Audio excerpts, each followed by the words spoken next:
عصر حاضر کے تقاضاؤں سے ہے، لیکن یہ خوف ہو نہ جائے آشکارا شرع پیغمبر کہیں۔ الحذر، آئین پیغمبر سے 100 بار الحذر۔ حافظ ناموس زن، مرد آزما مرد آفری۔ الحمدللہ الحمدللہ وکفا والصلاة والسلام علی عبادہ الذین اصطفیٰ، خصوصاً علی افضلہم وخاتم النبیین محمد الامین وعلی آلہ وصحبہ اجمعین۔ اما بعد فاعوذ باللہ من الشیطان الرجیم، بسم اللہ الرحمن الرحیم۔ رب اشرح لی صدری ویسر لی امری واحلل عقدۃ من لسانی یفقہوا قولی۔ اللہم ربنا الہمنا رشدنا واعذنا من شرور انفسنا۔ اللہم ارنا الحق حقا وارزقنا اتباعہ وارنا الباطل باطلا وارزقنا اجتنابہ، آمین یا رب العالمین۔ معزز حاضرین اور محترم خواتین، السلام علیکم ورحمۃ اللہ وبرکاتہ۔ اس حقیقت میں کسی شک و شبے کی گنجائش نہیں ہے کہ 20ویں صدی عیسوی کے عظیم ترین اسلامی مفکر علامہ اقبال تھے۔ مزید برآں وہ ملت اسلامیہ کے احیاء کے علم بردار تھے، بلکہ اس کے مبشر تھے۔ انہوں نے بشارت دی تھی کہ اب یہ شاخ ہاشمی کرنے کو ہے، پھر برگ و بر پیدا۔ بشارت دی تھی، کتاب ملت بیضا کی پھر شیرازہ بندی ہے، یہ شاخ ہاشمی کرنے کو ہے، پھر برگ و بر پیدا۔ تو یہ صرف اس کی احیاء کے علم بردار ہی نہیں تھے، مبشر بھی تھے۔ سب سے بڑھ کر وہ اسلام کی نشأت ثانیہ کے علم بردار تھے۔ میں ان دو چیزوں کو ذرا علیحدہ کر رہا ہوں، اسلام کی نشأت ثانیہ اور ملت کی دوبارہ دنیا میں سربراہی کا پیدا ہونا، یہ ہمیشہ ساتھ نہیں رہے ہیں۔ ابتدا میں اسلام ابھرا عربوں کے ساتھ، حضور بھی صلی اللہ علیہ وسلم عرب تھے، خلافت راشدہ خلفائے اربعہ عرب تھے، لیکن خلافت راشدہ کے اختتام کے ساتھ اسلام کا زوال شروع ہو گیا۔ ریاست کی سطح پر سے اسلام خارج، اب جس کے پاس طاقت ہے وہ حاکم ہوگا۔ امرہم شورا بینہم، پس پشت، جس کی لاٹھی اس کی بھینس۔ یہ زوال شروع ہو گیا، لیکن عرب اقتدار، امت کا اقتدار بڑھتا چلا گیا، بڑھتا چلا گیا، بڑھتا چلا گیا، تقریباً 500 برس تک۔ آپ کو معلوم ہے کہ جسے ہم مسلم تاریخ کہتے ہیں، مسلم تاریخ کا تو زینت وہی ہے۔ ہارون الرشید کا زمانہ، مامون الرشید کا زمانہ، امین الرشید کا زمانہ، یہ ہے اصل دور۔ لیکن یہ خلافت راشدہ تو نہیں تھی، ملوکیت تھی، جسے علامہ اقبال نے امپیریلزم کہا ہے، عرب امپیریلزم، اپنے لیکچرز میں، اپنے خطبہ الہ آباد میں۔ اس کے بعد مسلمانوں پر بہت بڑا زوال آیا، بہت بڑا زوال آیا۔ پہلے صلیبیوں کے ہاتھوں آیا، لاکھوں مسلمان قتل ہوئے۔ میڈیٹرینین کا پورا علاقہ جو ہے وہ عیسائیوں کے قبضے میں چلا گیا۔ یروشلم ہمارے ہاتھ سے نکل گیا، 88 برس تک عیسائیوں کے پاس رہا، 1099 سے 1187 تک۔ اس کے بعد پھر ایک مرتبہ لے لیا ہے، 13ویں صدی کے شروع میں پھر عیسائیوں نے واپس لیا، پھر واپس لیا گیا ہے۔ بہرحال یہ پہلا جو تھا زوال کا ہمارا، پہلی سیڑھی تھی، لیکن اس کے بعد زوال آخری انتہا کو پہنچا ہے 13ویں صدی میں، تاتاریوں کے ہاتھوں کروڑوں مسلمان قتل ہوئے۔ میں جو بات بتا رہا ہوں وہ یہ ہے کہ اسلام اور مسلمان کو ایک شے نہ سمجھیے۔ ابتدا میں وہ ایک تھے، خلافت راشدہ کے بعد اسلام کا زوال، لیکن مسلمانوں کا عروج جاری رہا، بلکہ وہ اپنی انتہا کو پہنچا۔ پھر مسلمانوں کا بھی زوال آ گیا، لیکن اس کے کچھ عرصے بعد معجزہ رونما ہوا کہ پاسباں مل گئے کعبے کو صنم خانے سے، ہے یہاں فتنہ تاتار کے افسانے سے، جن تاتاریوں کے ہاتھوں کروڑوں مسلمان قتل ہوئے تھے وہی اسلام لے آئے، اسلام نے انہیں فتح کر لیا۔ بہرحال پھر ترکوں کے زیر قیادت مسلمانوں کا دوسرا عروج آیا ہے۔ ترکان تیموری ہندوستان میں، ترکان صفوی ایران میں، ترکان سلجوقی مڈل ایسٹ میں، ترکان عثمانی Ottomans, the great Ottoman empire for 4 centuries 400 years، خلافت بھی ان کے پاس رہی۔ پھر ان کا بھی زوال آ گیا، اور یوں سمجھئے کہ پچھلی صدی کے آغاز میں پہلی جنگ عظیم کے بعد اسلام اور مسلمان دونوں انتہائی زوال کی حالت میں تھے، دونوں۔ لیکن بہرحال اس کے بعد ایک تھرڈ اپورڈ موومنٹ شروع ہوئی ہے، وہ ایک علیحدہ مسئلہ ہے۔ لیکن میں یہ عرض کر رہا تھا کہ علامہ اقبال ملت اسلامیہ کی بھی احیاء کے علم بردار تھے اور اسلام کی نشست ثانیہ کے بھی علم بردار تھے، یہ دونوں چیزیں ان کے ہاں بیک وقت موجود ہیں۔ البتہ ایک بات نوٹ کر لیجئے، کوئی انسان بڑے سے بڑا مفکر ایسا نہیں ہوتا کہ ابتدا ہی سے اس کا فکر پختہ ہو، اسے منازل میں سے گزرنا ہوتا ہے، لَتَرْكَبُنَّ طَبَقًا عَنْ طَبَقٍ، درجہ بدرجہ آگے جانا ہوتا ہے۔ یہ معاملہ انبیاء کا ہے، رسولوں کا ہے، جن کو اول روز سے ہی اللہ تعالیٰ کے ساتھ جن کا رشتہ قائم ہوتا ہے وحی کا۔ لیکن غیر نبی کوئی بھی بڑے سے بڑا انسان، چنانچہ علامہ اقبال کی زندگی کے بھی 4 ادوار کا میں ذکر کرنا چاہتا ہوں۔ 1894-95 سے انہوں نے شعر کہنے شروع کیے یہیں شہر لاہور میں، اس سے لے کر 1905 تک، یہ 10 سال لگ بھگ بنتے ہیں، وہ ایسے ہی ایک شاعر تھے جیسے بہت دوسرے شاعر ہوتے ہیں، بس یہ کہ اس میں فنی طور پر کچھ ان کا پڑھا بھاری ہوگا بعض اعتبارات سے، لیکن وہی عشق و محبت کی باتیں اور وہی ہجر اور وصال کے قصے اور وہی گل و بلبل کی داستانیں، کی گود میں بلی دیکھ کر، یہ اس قسم کے مضامین، اور اس کے ساتھ اس وقت وہ ایک انڈین نیشنلزم کے بھی علمبردار بن کے سامنے آئے۔ ایک نیا شوالہ اس دیش میں بسائیں، گویا کہ ہندوستان مسلمان، ہندو اور مسلمان مل کر کوئی ایک معبد تعبیر کریں۔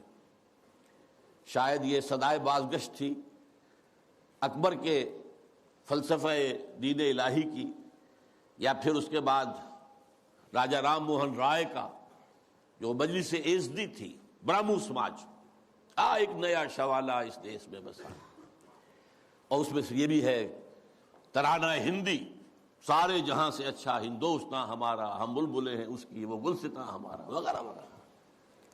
یہ 2 نکات میں نے آپ کے سامنے نوٹ کیے ہیں۔ یہ ہے 1905 تک کا معاملہ۔ 1905 سے لے کر 1908 تک 3 برس علامہ اقبال نے یورپ میں گزارے ہیں، برطانیہ میں اور جرمنی میں۔ اس دور میں ان کے اندر ایک عظیم انقلاب برپا ہوا ہے۔ وہ انقلاب کیا تھا؟ ایک انہی کا مصرع جو ہے بورو کر رہا ہوں، مسلمان کو مسلمان کر دیا طوفان مغرب نے۔ اقبال جب یورپ گیا تھا اتنا مسلمان نہیں تھا جتنا کہ وہاں جا کر مسلمان ہوا۔ یہ ایک بڑا نیچرل ری ایکشن ہوتا ہے اگر کسی شخص کی ابتدائی اور بنیادی تربیت کے اندر دین کا عنصر موجود ہو، جیسا کہ علامہ اقبال کے ہاں تھا۔ ان کی والدہ ایک بہت نیک سیرت مسلمان خاتون، ان کے والد ایک صوفی منش بزرگ، پھر ان کے استاد علامہ میر حسن، یہ ان کی شخصیت کے جو ابتدائی جو کردار سازی کا دور ہوتا ہے اس کے اندر اہم ترین جو ہے عوامل تھے۔ پھر جو کچھ ہوا، لاہور میں آئے، گورنمنٹ کالج میں رہے بھی کیا، یہاں پر رہے، وہ کچھ دور اور تھا۔ لیکن انگلستان جاتے تو معلوم ہوتا ہے کہ شعلہ بھڑک اٹھا، مسلمان کو مسلمان کر دیا طوفان مغرب نے۔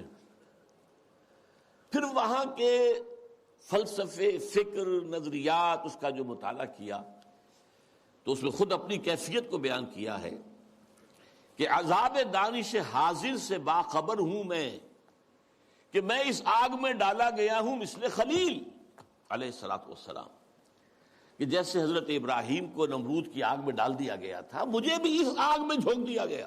یہ تو آگ ہے، یہاں یہ تو عذاب کا ہے، عذاب دانش افرط، لادینیت، الحاد، یہ ساری چیزیں جو ہے رگ و پے میں سرایت کیے ہوئے یہاں پر۔ لہذا عذاب دانش حاضر سے باخبر ہوں میں کہ میں اس آگ میں ڈالا گیا ہوں مثل خلیل۔ اللہ نے حضرت ابراہیم کو بھی وہاں سے زندہ و سلامت نکال لیا تھا۔ علامہ اقبال بھی وہاں سے جب آئے ہیں تو ایک مومن کا ذہن اور فکر لے کر آئے ہیں، مومن کا دل لے کر آئے ہیں۔ اس وقت کی ان کی جو ایکویٹی آف ویژن تھی اس کا اندازہ کیجئے، 1905 سے 8 تک کے حالات، اور انہوں نے مشاہدہ کر لیا تھا کہ فرنگ کی رگے جہاں پنجے یہود میں ہے۔ اور بھی بہت لوگ جاتے آتے تھے، انگلستان جاتے تھے، کسی نے دیکھا کہ دیکھنے والوں ہی کو دکھائی دیتا ہے، صاحب بصیرت لوگوں ہی کو۔ تو علامہ اقبال بہت بڑے سیر تھے، دیکھنے والے تھے، ایک تو حال کا مشاہدہ گہرا اور ایک مستقبل کے بارے میں بھی۔ ان کی نگاہیں بہت تیز تھی، گاہ میری نگاہ تیز چیر گئی دل وجود۔ اس کے بعد سن 8 سے 1938 تک 30 برس، اب یہ ہے ان کا وہ دور جس میں اگرچہ انہوں نے شاعری کو جاری رکھا ہے، شاعری کی ہے، لیکن ساتھ ہی یہ بھی کہا ہے مرا یاراں غزل خانے شمردند، مجھے خامخواہ لوگوں نے شاعر سمجھ لیا ہے، غزل خاں سمجھ لیا ہے، اور شکوہ کیا ہے کہ ہر کسے از ظن خود شد یاد من وز درون من نجست اسرار من۔ میرے بہت سے دوست بنے ہوئے ہیں، عقیدت مند ہیں، آتے ہیں، سب کچھ ہے، لیکن کوئی میرے اندر جھانک کر نہیں دیکھتا کہ اس کے اندر ہے کیا، وہ کیا چیز ہے جو مجھے بے چین کیے ہوئے، اس سے کسی کو دلچسپی ہی نہیں ہے۔ یہ جو دور ہے 30 برس کا، میرے نزدیک اس میں اقبال کی سب سے بڑی حیثیت یہ ہے کہ وہ قرآن مجید کا اس دور کا سب سے بڑا شارح ہے۔ میں لفظ تفسیر استعمال نہیں کر رہا، وہ ایک ٹیکنیکل ٹرم ہو جائے گی۔ شارح اقبال قرآن، اور ساتھ ہی سب سے بڑا داعی ہے۔ میرے علم میں نہیں ہے کہ کسی اور شخص نے اس شد و مت کے ساتھ مسلمانوں کو قرآن کی طرف دعوت دی ہو کہ لوٹو قرآن کی طرف۔ سادہ ترین الفاظ میں، وہ زمانے میں معزز تھے مسلمان ہو کر اور تم خار ہوئے تاریک قرآن ہو کر، اے چو شبنم بر زمیں افتندئی در بغل داری کتاب زندئی۔ اے وہ قوم جو شبنم کی طرح زمین پر پڑی ہوئی ہے اور لوگ اسے اپنے قدموں سے توڑ رہے ہیں، پامال کر رہے ہیں، ہوش میں آ، تیرے پاس وہ کتاب زندہ موجود ہے۔ جیسے حضرت موسیٰ علیہ السلام کے پاس بھی عصا تو تھا، لیکن جب دربار میں جب وہ مقابلہ ہو رہا تھا اور جادوگروں نے اپنی رسیاں پھینکی، وہ بھی سانپ بن گئے، تو حضرت موسیٰ کے دل میں بھی خوف آ گیا۔ فَأَوْجَسَ فِي نَفْسِهِ خِیفَةً موسیٰ، یہ بربنائے طبع بشری ہے۔ اس طرح کی چیز کا معاملہ انبیاء کی عصمت کے منافی نہیں ہے، بربنائے طبع بشری، کہ میرا معجزہ بھی تو یہی تھا نا جو اللہ نے دیا تھا کہ میرا عصا جو ہے وہ اژدہا بن گیا، یہ تو انہوں نے سانپ بنا دیے، اب کیا ہوگا؟ تالی پٹ جائے گی۔ اب تو مجمع خود کہا تھا کہ جمع کرو لوگوں کو۔ اس وقت اللہ نے فرمایا جو تیرے ہاتھ میں اسے پھینکو، ذرا ڈالو تو صحیح، دیکھو تو صحیح، ڈرو نہیں۔ وہ جب ڈالا ہے اور اس نے وہ سارے ہڑپ کر لیے، اس جو بنا وہ اژدہا، وہ جو جتنی بھی بنی تھی وہ بظاہری وہ سانپ، وہ سب کے ساتھ ہڑپ کے اب سجدے میں گر پڑے ساجدوں کر، القی السحرۃ ساجدین۔ اسی طرح یہ امت آج اگرچہ موجود ہے، عصائے موسوی بغل میں ہے، سانپوں سے ڈر رہے ہیں، در بغل داری کتاب زندئی، اے تو شبنم بر زمیں افتندئی۔ میں تفصیل میں نہیں جا سکتا، میری ایک کتاب ہے علامہ اقبال اور اس میں میں نے تفصیل سے علامہ اقبال کے شارح قرآن ہونے کے اعتبار سے میں نے انہیں رومی ثانی قرار دیا۔ رومی کے بارے میں حضرت جامی رحمہ اللہ نے جو اشعار کہے تھے، مثنوی مولوی معنوی ہست قرآن در زبان پہلوی. یہ جو مولوی معنی، مولوی روم، ان کی جو مثنوی ہے، یہ فارسی زبان میں، پہلوی زبان میں قرآن ہی ہے، قرآن ہی کے مفاہیم ہیں، قرآن ہی کے مقاصد ہیں، قرآن ہی کا فکر ہے، قرآن ہی کا فلسفہ ہے جو بیان کیا گیا. منچ گویم وصف عالی جناب نیست پیغمبر ولیکن دارت کتاب. میں کیا کچھ وصف بیان کروں مولانا روم کا، وہ پیغمبر تو نہیں تھے لیکن کتاب ان کے پاس تھی. کتاب جو ہے مثنوی مولوی مان. بالکل یہی بات جامی ہی کے طرح کے بہت بڑے شاعر تھے، جالندھر کے گرامی، اور انہوں نے یہ بات کہی تھی، در دیدہ مانی نگراں حضرت اقبال، پیغمبر یہ کر دو پیغمبر نہ تو آشد. جو لوگ معنی پر نگاہ رکھتے ہیں، جو لوگ صرف الفاظ کو نہیں دیکھتے، گہرائی میں جاتے ہیں، ان کے نزدیک تو حضرت اقبال کا معاملہ یہ ہے کہ انہوں نے پیغمبری کی ہے، اگرچہ انہیں پیغمبر نہیں کہہ سکتے، معاذ اللہ ثم معاذ اللہ ثم معاذ اللہ.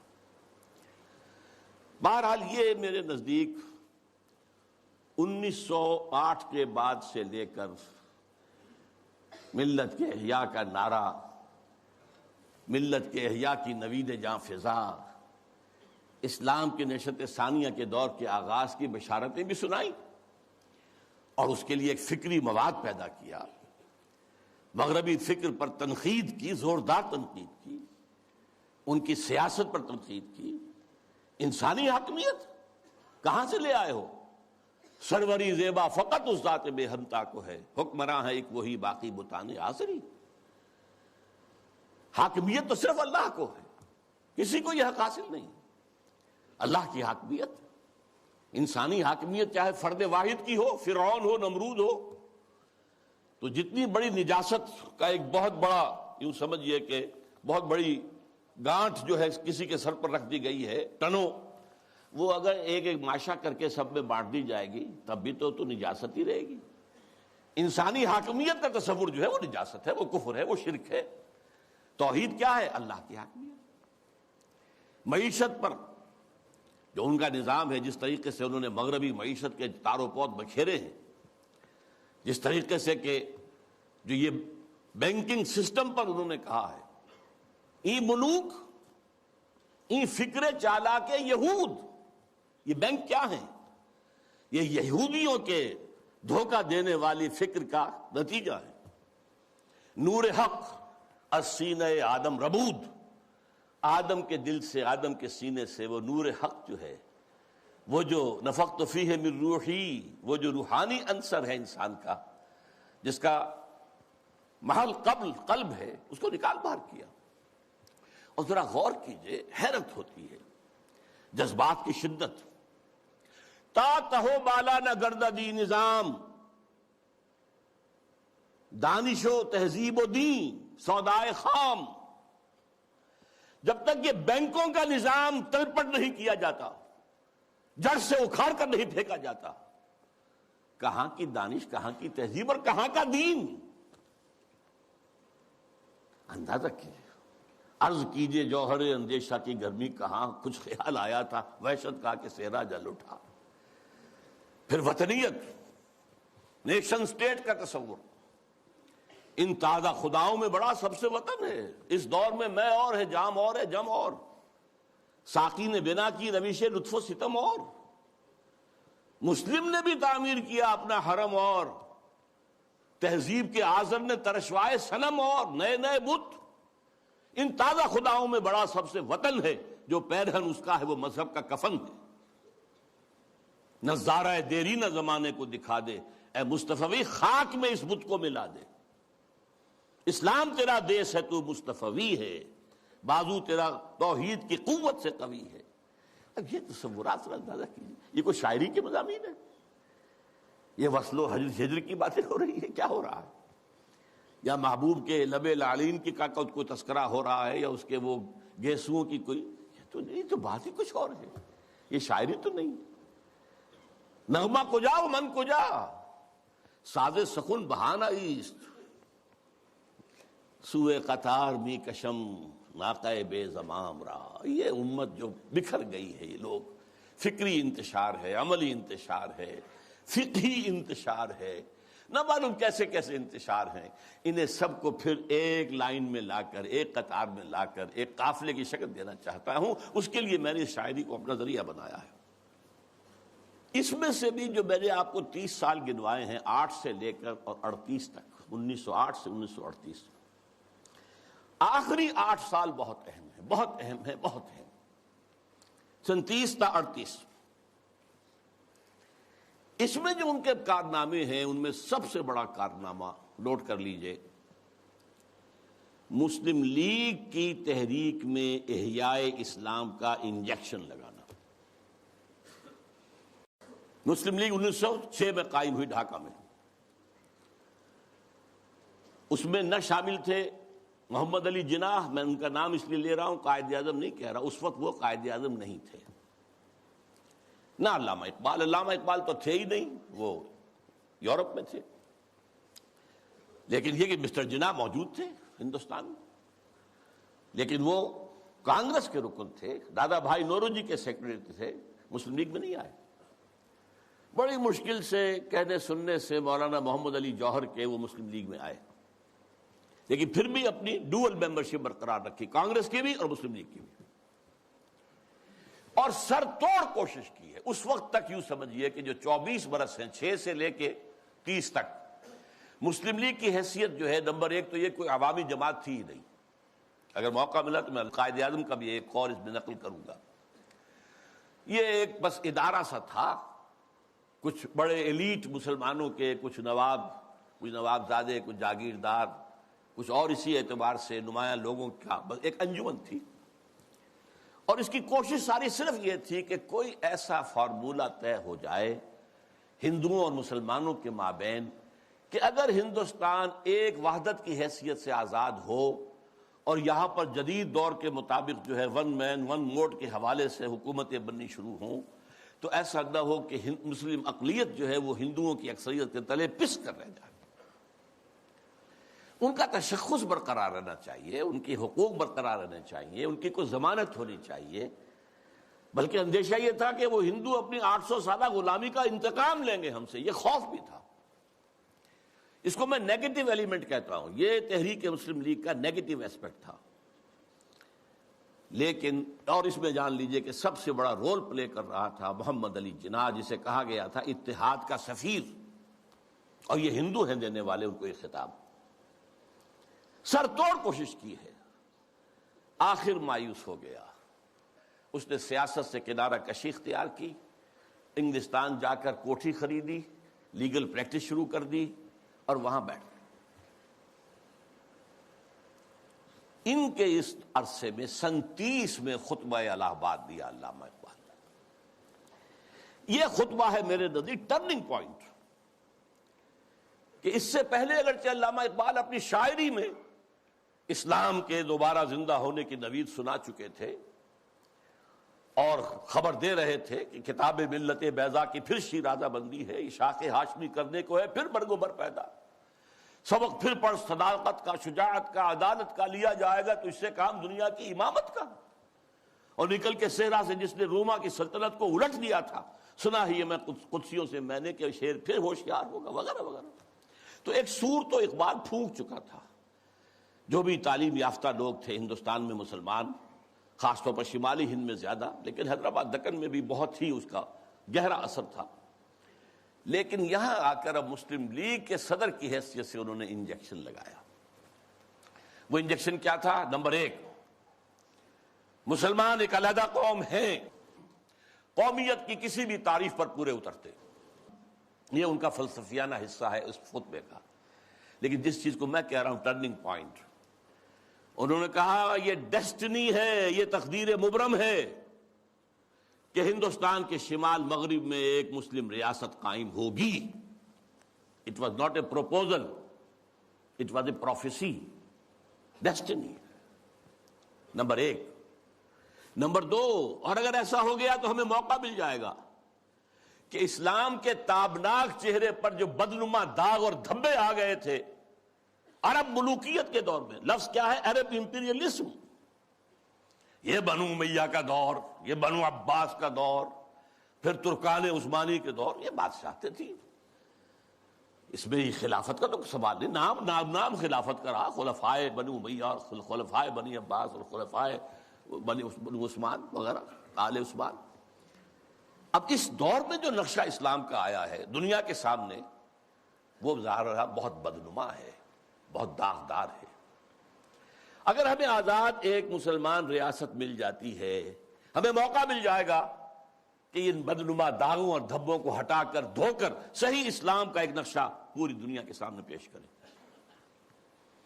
یہ ہے پازیٹیو انجیکشن. یہاں سے مسلم لیگ کا دور ثانی شروع ہوتا. اب وہ صرف منفی نہیں تھا، اب وہ تحفظات ہی کی بات نہیں تھی، اب یہ کہ اس میں ایک مثبت، ایک مقصد، نصب العین، ایک اعلیٰ ہدف، ایک اونچا آدرش قائم ہو گیا. اس زمانے میں اعظم اکرام صاحب جو ہیں، جن کی مشہور کتابیں ہیں روض کوثر، موج کوثر، آب کوثر، بہت ہی بڑے پڑھے لکھے آدمی تھے. اس زمانے میں آکسفورڈ میں پڑھتے تھے. قائد اعظم سے ملاقات کے لیے گئے اور کہا آپ کیوں چھوڑ کر آ گئے ہندوستان کو؟ ہندوستان کے مسلمانوں کو آپ کی قیادت کی ضرورت ہے. میں حیران ہو گیا ان کے دو جملے پڑھ کر. ہندوز آر انکوریجیبل، ہندو ناقابل اصلاح ہے. میں نے سر توڑ کوشش کر کے دیکھ لی، وہ کوئی عقل کی بات سننے کو تیار نہیں. Hindus are incorrigible. اور مسلمانوں کا حال یہ ہے کہ ان کا بڑے سے بڑا لیڈر جو بات مجھ سے صبح کہتا ہے، شام کو جا کر وہ اپنی سطح کے مطابق یا ڈپٹی کمشنر سے یا گورنر سے کہہ دیتا ہے. تو ایسی قوم کی رہنمائی میں کیسے کروں؟ لیکن پھر یہ اقبال ہے جو میدان میں آیا ہے. 1932 کی گول میز کانفرنس میں شرکت کے لیے علامہ اقبال لندن گئے. محمد علی جناح اس میں شریک نہیں تھے کیونکہ وہ تو سیاست چھوڑ چکے تھے. اس موقع پر محمد علی جناح سے ملاقاتیں کی ہیں علامہ اقبال نے، اور یہی مثبت انجیکشن ان کو لگایا. تو وہی انجیکشن جو ہے اقبال نے مسلم لیگ میں بحیثیت مسلم لیگ 1930 میں لگایا اور محمد علی جناح کے جسم میں 1932 میں لگایا. اور اس نے جناح کی قلب ماہیت کر دی، جناح کو بدل کر دیا. اور میں اسے کہا کرتا ہوں کہ جیسے مولانا روم کہتے ہیں، مولوی ہرگز نہ شد مولائے روم، تا غلام شمس تبریز نہ شد. شمس تبریز کی ملاقات سے پہلے میں مولوی تھا. مولوی، مجھے جو مولائے روم بننے کی سعادت حاصل ہو گئی ہے، یہ تو شمس تبریز کی صحبت. مولوی ہرگز نہ شد مولائے روم، تا غلام شمس تبریز نہ شد. اسی طرح محمد علی جناح کبھی قائد اعظم نہیں بن سکتا تھا اگر اقبال نے اس کے اندر یہ انجیکشن نہ لگایا ہوتا. میں اس کے ثبوت کے لیے چاہتا ہوں ذرا یہ ایک میں کوٹیشن دے رہا ہوں. 21 اپریل 1932 کو جب علامہ کا انتقال ہوا ہے تو اس وقت جو ہے ایک بہت بڑی پبلک جلسہ جو ہے ہو رہا تھا کلکتہ میں. وہاں عین جلسے کی حالت میں خبر پہنچی تو اخبار نے یہ لکھا، جو میرے پاس کوٹیشن ہے، دی نیشنز وائس نامی کتاب سے یہ چیزیں میں نے لی ہیں، کہ یہ جلسہ جو ہے قائد اعظم کی تقریر نے اس کے اندر وہ رنگ پیدا کیا کہ وہ سارا سیاسی معاملات جو زیر غور تھے ختم ہو گئے، صرف ایک کانڈولنس میٹنگ بن کر رہ گئی. تعزیت اجلاس. الفاظ سنیے، میں سارا نہیں سنا سکتا، صرف چند جملے. Mr. M. A. Jinnah said that the sorrowful news of the death of Sir Muhammad Iqbal had plunged the world of Islam in gloom and mourning. Sir Muhammad Iqbal was undoubtedly one of the greatest poets, philosophers and seers of human history. Seers, دیکھنے والا، پیش بینی کرنے والا، آنے والے حالات کو دیکھ لینے والا. To me, he was a personal friend, philosopher, and guide, and as such, the main source of my inspiration and spiritual support. یہ کون کہہ رہا ہے؟ محمد علی جناح. وہ کوئی اس طرح کا آدمی نہیں تھا کہ جو لفاظی کرتا ہو. وہ ایک ایک لفظ جانچ کر تول کر بولنے والا شخص ہے، اس نے یہ کہا ہے. اور اس سے بھی آگے کی بات سن لیجئے. If I live to see the ideal of Muslim state being achieved in India, and then if I were offered to make a choice between the works of Iqbal and the rulership of that Muslim state, I would prefer the former. اگر ہم پاکستان حاصل کر سکے اور اس میں اگر موقع آیا اور مجھ سے کہا گیا کہ اب آپ کے پاس دو چوائسز ہے، یا علامہ اقبال کے کلام کو قبول کر لیجئے اور یا اس ملک کی حکمرانی، تو میں علامہ اقبال کے کلام کو ترجیح دوں گا. پھر میں عرض کر رہا ہوں، یہ الفاظ کس کے ہیں؟ قائد اعظم کے. بلکہ ایک اور میں اس کو آپ کو سنانا چاہتا ہوں، ایک جملہ اور. In April 1936, I thought transforming the Muslim League, which was then only an academical institution, into a parliament of the Muslims of India. From that time to the end of his life, he, yani Iqbal, continued, he continued, Qaid Azam ne kaha, he continued, Iqbal stood as a rock by him. He was not only a great poet who had a permanent place in the history of the world's best literature, but he was also a very dynamic personality. بہرحال یہ پہلی بات تھی جو میں نے گنوائی ہے. دوسری بات جو نگاہوں سے بالکل پوشیدہ ہے، یہ بات بھی خفی ہے. اقبال کا انفلوئنس قائد اعظم پر یہ لوگوں کے ذہنوں میں نہیں ہے، جس کو میں چاہتا ہوں کہ واقعتاً سمجھا جائے، تاریخ کے آئینے میں دیکھا جائے. دوسری بات جو بالکل ہی خفی ہے، سن 32 سے 35 تک علامہ ایک ایسی جماعت قائم کرنے کی کوشش کرتے رہے جو اسلام کے احیاء اور اسلام کی نشرت ثانیہ کا کام کر سکے. حالانکہ وہ مسلم لیگ میں تھے، قائد اعظم کے ساتھی تھے، ان کے ساتھ ادنا کارکن کی حیثیت سے بھی شریک رہے. انہوں نے ہی 1930 کا خطبہ دیا. لیکن وہ یہ محسوس کرتے تھے اور صحیح محسوس کرتے تھے کہ مسلم لیگ کی تحریک کے نتیجے میں ایک مسلم قومی ریاست تو قائم ہو سکتی ہے، اسلامی ریاست قائم نہیں ہو سکتی. لہذا سن 32 سے 35 تک کے عرصے کے درمیان ان کی کوشش رہی کہ ایک جماعت بنے. وہ جماعت کیا ہو؟ پریکٹسنگ مسلمز کے اوپر مشتمل ہو، جو اسلام پر عمل کرے. ویسے یہ کتاب پوری تفصیل سے آپ اس میں پڑھ سکیں گے، علامہ اقبال کی آخری خواہش. یہ پورا ڈاکومنٹ ہے. اللہ کا شکر ہے کہ جو اب سامنے آ چکا ہے. پھر یہ کہ اس کا نظم جو ہے عمارت کی بنیاد پر ہو، صدارت کی بنیاد پر نہیں.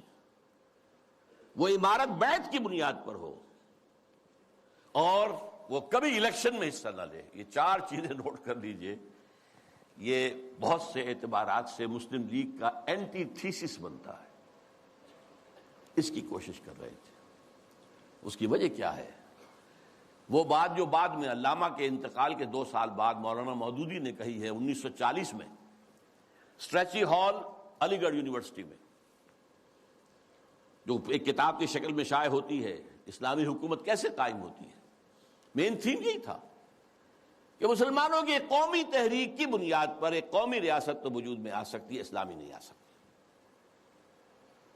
اس میں ہر طرح کا آدمی آ سکتا ہے، ہر کردار کا آدمی آ سکتا ہے، ہر شخص آ سکتا ہے. نمازی ہے یا نہیں ہے، روزہ رکھتا ہے یا نہیں رکھتا ہے، شاعر اسلام سے تعلق ہے یا نہیں ہے، قادیانی ہے یا کوئی اور ہے، کچھ ہو، کوئی بھی ہو، نام مسلمان کا ہونا چاہیے. مسلم لیگ کا تو معاملہ یہ تھا. اس سے ظاہر بات ہے اسلامی ریاست قائم نہیں ہو سکتی. یہ بات علامہ اقبال کے دل کی بات ہے. مولانا مودودی کو بلانے والے دکن سے علامہ اقبال تھے. مسلم نیشن ہوڈ کی بات جو 1930 میں علامہ اقبال نے کی تھی اپنے خطبے میں، اسے نہایت سلیس پیرائے کے اندر واضح کرنے والے علامہ مولانا مودودی تھے، مسئلہ قومیت کے نام سے۔ اسی آخری دنوں میں یہ جو نظمیں ان کی آئی ہیں جو 1935 کے بعد کہی گئی ہیں اور جو ان کی زندگی میں شائع بھی نہیں ہوئی، یہ ان کے زندگی بھر کی سوچ کا نچوڑ ہے۔ ظاہر بات ہے، جو میں نے کہا تھا کہ مفکر ہو، فلسفی ہو، اس کے فکر میں ارتقاء ہوتا ہے، ارتقاء ہوتے ہوتے وہ اپنی انتہا کو پہنچتا ہے۔ لہذا اقبال کے فکر کا ارتقاء جو ہے وہ ان نظموں میں ہے کہ جو ان کے انتقال کے بعد شائع ہوئی ہیں، ارمغان حجاز ان کی زندگی میں شائع نہیں ہو سکی، چونکہ اس وقت تک اردو کی نظمیں تھیں بہت کم، علیحدہ کتابی شکل میں نہیں شائع کی گئی، بلکہ فارسی کے ساتھ ہی ملا کر اس کو فارسی اردو جمع کر کے شائع کیا گیا۔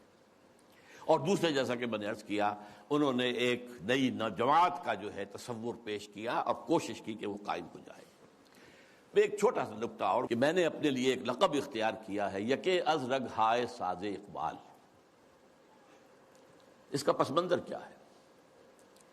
زندگی کے آخری ایام میں حضرت علامہ بہت تشویش میں تھے کہ میرا وقت تو اب آ رہا ہے، قریب آ گیا ہے، میں جانے والا ہوں، اور انہیں اپنے آس پاس کوئی آدمی ایسا نظر نہیں آ رہا تھا کہ جو ان کے اس مشن کو آگے لے کر بڑھ سکے۔ میں قرآن مجید میں جب غور کرتا ہوں تو معلوم ہوتا ہے جو حضرت زکریا کی کیفیت تھی، جبکہ انہوں نے دعا کی اللہ سے، اللہ مجھے بیٹا عطا کر دے، میں اب بوڑھا ہو گیا ہوں، وَإِنِّي خِفْتُ الْمَوَالِيَ مِنْ وَرَائِي، اب میں جو موالی ہیں، میرے آس پاس ہیں، ارد گرد لوگ ہیں، رشتہ دار ہیں، ان سے تو مجھے اندیشہ ہے کہ وہ اس راستے پر نہیں چل پائیں گے۔ فَهَبْ لِي مِن لَّدُنْكَ وَلِيًّا، مجھے کوئی ولی عطا کر دے۔ اللہ نے پھر حضرت یحییٰ کی بشارت دی۔ یہ تشویش تھی جو علامہ اقبال کے ذہن میں تھی۔ آخری دنوں کے ان کے دو اشعار بہت مشہور ہیں، سرود رفت باز آیت کے نایت، نسیم از حجاز آیت کے نایت، سرآمد روزگار این فقیر دیگر دانا راز آیت کے نایت۔ اچھا، دیگر دانا راز کے بارے میں ایک اور ان کی نظم جو ہے جو زبور عجم میں ہے، اس کا بھی مرکزی شعر یہی ہے۔ پہلا شعر بہت اہم ہے، اگرچہ میرے اس وقت کے موضوع سے متعلق نہیں ہے، لیکن میں اس کا ذکر کروں گا ضرور، اس لیے کہ علامہ کے بارے میں ایک عام غلط فہمی یہ ہے کہ وہ حضرت مہدی کے ظہور اور حضرت عیسیٰ کے نزول کے قائل نہیں تھے۔ ایسی بات غلط ہے۔ یہ زبور عجم کی نظم سنا رہا ہوں آپ کو۔ خضر وقت از خلوت دشت حجاز آید برون، کارواں زی وادی دور و دراز آید برون۔ یہاں حضرت مہدی کے لیے خضر وقت، اپنے وقت کا خضر، رہنما، وہ لفظ استعمال کیا ہے، مذہبی اصطلاح استعمال نہیں کی ہے، لیکن خلوت دشت حجاز سے برآمد ہوں گے۔ اس میں شیعہ سنی دونوں کنسپٹ جمع ہو گئے۔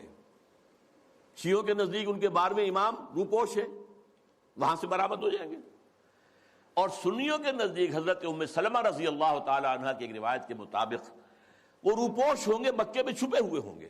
تو یہ دونوں تصورات جمع ہو گئے۔ خلوت دشت حجاز، خضر وقت از خلوت دشت حجاز آیت بروں، کارواں زی وادی دور و دراز آیت بروں۔ قافلہ جو چلے گا وہ اس وادی دور و دراز سے، کون سی وادی؟ جہاں اقبال تھا، اور حضور کی حدیث ہے، یخرج ناس من المشرق یوطئون للمہدی، یعنی سلطان ہی، مشرق کے ایک ملک سے فوجیں آئیں گی جو حضرت مہدی کی حکومت کو قائم کریں گی، مضبوط کریں گی۔ اس حدیث کی تعبیر ہے کہ کارواں زی وادی دور و دراز آیت بروں۔ اب اس میں ایک درمیانی شعر بھی ہے، عمر حاضر کعبہ و بتخانہ می نالد حیات، تاز بزم عشق یک دانائے راز آیت بروں۔ دانائے راز جو ہے وہ کوئی روز روز پیدا نہیں ہوتا۔ عمر نسل بعد نسل حیات انسانی جو ہے کعبہ اور بت خانے میں نالا کرتی رہتی ہے، فریاد کرتی رہتی ہے، فغاں کرتی، تب کہیں جا کر کوئی ایک دانائے راز برآمد ہوتا۔ تو دانائے راز تو اب تک کوئی اور نہیں آیا ہے اقبال کے بعد۔ اللہ چاہے گا تو اب وجود میں آ جائے گا، ابھی تک تو نہیں آیا۔ البتہ اس نظم کے آخری شعر کے حوالے سے کس قدر پیارا شعر ہے، اس میں شعریت بھی اپنی انتہا کو ہے۔ چنگ را گیرے دست دستم کہ کارز دست رفت، نغمام خون گشت و از رگہائے ساز آیت بروں۔ اے لوگوں میرے ہاتھ سے یہ ساز لے لو، یہ ستار اب لے لو، میرے ہاتھ سے لے لو، میرے ہاتھ کا کام تو ہو چکا، میری انگلیوں نے اس میں ساز بھر دیا ہے، اس میں جو نغمہ ہے وہ بھر دیا ہے۔ نغمہ میرا نغمہ خون گشت، خون بن کر ان تاروں میں دوڑ رہا ہے جیسے انسانی رگوں کے اندر خون دوڑتا ہے۔ از رگ ہائے ساز آیت بروں، یہاں سے خود بخود باہر نکلے گا۔